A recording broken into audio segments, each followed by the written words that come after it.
vô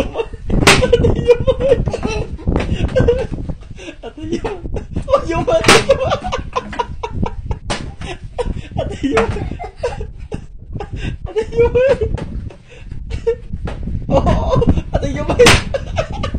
tôi quay sân nó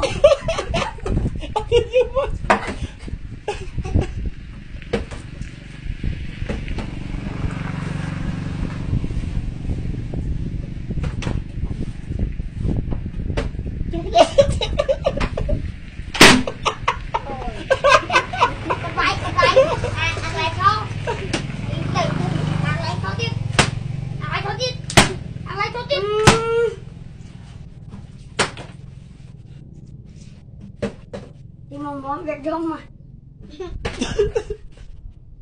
cứ là vậy con thôi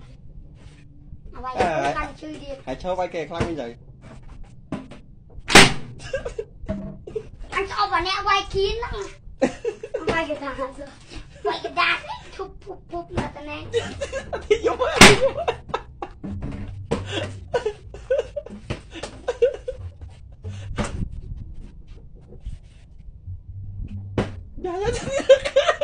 anh chạy không màu được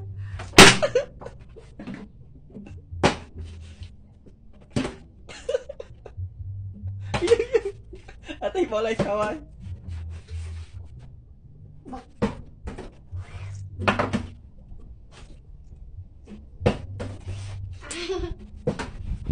chơi